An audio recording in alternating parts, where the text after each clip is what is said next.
بسم اللہ الرحمن الرحیم۔ السلام علیکم ورحمۃ اللہ وبرکاتہ۔ الحمد للہ حمدا کثیرا طیبا مبارکا فیہ، والصلاة والسلام علی سید المرسلین محمد وآلہ وصحبہ اجمعین۔ حاضرین و ناظرین، یہ درس قرآن نمبر 69 ہے، 69، اور آج سورہ بقرہ کی آیت نمبر 83 کا پہلا حصہ پیش کیا جائے گا۔ اعوذ باللہ من الشیطان الرجیم، بسم اللہ الرحمن الرحیم۔ وَإِذْ أَخَذْنَا مِيثَاقَ بَنِي إِسْرَائِيلَ لَا تَعْبُدُونَ إِلَّا اللَّهَ۔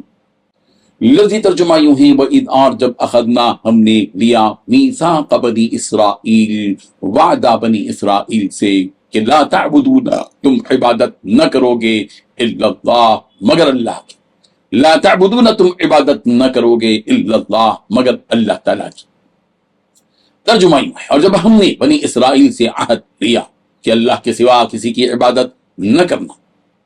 بزرگان محترم، سورہ بقرہ کی آیت نمبر 83 کا یہ پہلا حصہ ہے، یعنی مکمل آیت کی تشریح آج آیت نمبر 83 کی ہم نہیں کریں گے، بلکہ اس کے ایک پہلے حصے کی تشریح کریں گے۔ اللہ تعالیٰ نے جتنی آسمانی کتابیں نازل کی ہیں، ان تمام کا پہلا پیغام یہی ہے کہ صرف اور صرف ایک اللہ کی عبادت کی جائے، اور ایک اللہ کے ساتھ کسی کو شریک نہ کیا جائے۔ ہر رسول کو اسی بنیادی پیغام کے ساتھ بھیجا گیا۔ چنانچہ سورہ انبیاء کی آیت نمبر 25 میں رب ذوالجلال نے ارشاد فرمایا، وَمَا أَرْسَلْنَا مِن قَبْلِكَ مِن رَّسُولٍ إِلَّا نُوحِي إِلَيْهِ أَنَّهُ لَا إِلَٰهَ إِلَّا أَنَا فَاعْبُدُونِ۔ ہم نے جس کو بھی رسول بنا کر بھیجا، اس کی طرف یہ وحی کی گئی کہ میرے سوا کوئی معبود نہیں، بس تم میری ہی عبادت کرو۔ اور اللہ تعالیٰ نے جن انبیاء کرام علیہم الصلاۃ والتسلیم کو بھی مبعوث فرمایا، اور پیغمبر نے سب سے پہلے اپنی قوم کو اسی توحید کی آواز دی کہ صرف ایک اللہ کی عبادت کرو۔ سورۃ النحل آیت نمبر 32 میں کہا گیا، وَلَقَدْ بَعَثْنَا فِي كُلِّ أُمَّةٍ رَّسُولًا أَنِ اعْبُدُوا اللَّهَ، اور ہم نے ہر امت میں رسول کو بھیجا تاکہ تو اپنی قوم کو یہ آواز دے کہ ایک اللہ کی عبادت کرو۔ سورہ بقرہ کی اس آیت میں اللہ تعالیٰ نے بنی اسرائیل سے کئی باتوں کا عہد لیا ہے، جس میں سب سے پہلے اس بات کا عہد لیا ہے کہ وہ صرف اور صرف ایک اللہ کی عبادت کریں گے۔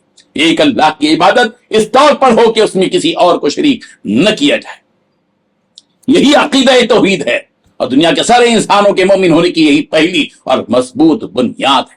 توحید ایمان کا وہ پہلا بنیادی ستون ہے کہ اگر وہ کمزور پڑ جائے تو ایمان کی ساری عمارت منہدم ہو جائے۔ بنی اسرائیل کے ساتھ لیے گئے عہد و پیمان کو قرآن مجید میں بیان کیا گیا، اور قیامت تک کے لیے اس کا ذکر قرآن مجید کے ذریعے باقی رکھا گیا، تاکہ امت محمدیہ اس درس اولین کو، اس پہلے درس کو فراموش نہ کرے، اس پہلے اور بنیادی سبق کو خود بھی یاد رکھے، اور اپنی اولاد کو بھی اسی بنیاد پر زندہ رہنے کی تلقین کرتی رہے۔ ہم جس ملک میں زندگی بسر کر رہے ہیں مسلمانوں، اس ملک کا وہ طبقہ جو اپنے آپ کو اعلیٰ سمجھتا ہے، یہ اس ملک کو کفر اور شرک کا مرکز بنانا چاہتا ہے۔ اس ملک کے ہر شہری کو کفر اور شرک کے دلدل میں پھانسنے کی سازش کر رہا ہے۔ اس ملک کے 25 کروڑ مسلمانوں کی ذمہ داری ہے کہ وہ توحید کے اس میدان میں خود بھی مضبوط رہے، اور اپنی اولاد اور اپنے ماتحتوں کو بھی توحید پر مضبوط رکھنے کی پوری کوشش کریں، اور اس کے لیے جامع منصوبہ اور لائحہ عمل تیار کریں۔ ہم اس دھرتی پر صرف اور صرف ایک اللہ کی عبادت کرتے رہیں گے۔ دنیا کی کوئی طاقت ہم کو توحید سے برگشتہ نہیں کر سکے گی، اور نہ ہم اس زمین کی عبادت کریں گے، اور نہ ہی اس چڑھتے سورج کی عبادت کریں گے، نہ ہی ہم وندے ماترم کو تسلیم کریں گے، اور نہ ہی ہم سوریہ نمسکار کو مانیں گے۔ ہم نے یہ طے کر لیا ہے کہ ہم ایک ہی اللہ کی عبادت کرتے رہیں گے جب تک زندہ رہیں گے۔ ہماری سانسیں باقی جب تک رہیں گی، ہم ایک اللہ کی عبادت کے یقین کے ساتھ اسی کی عبادت کرتے رہیں گے۔ ہماری موت ہمارا استقبال کرے گی اس وقت میں جبکہ ہمارے دل و دماغ میں ایمان چھایا ہوا ہوگا، توحید کا درس چھایا ہوا ہوگا۔ قرآن مجید میں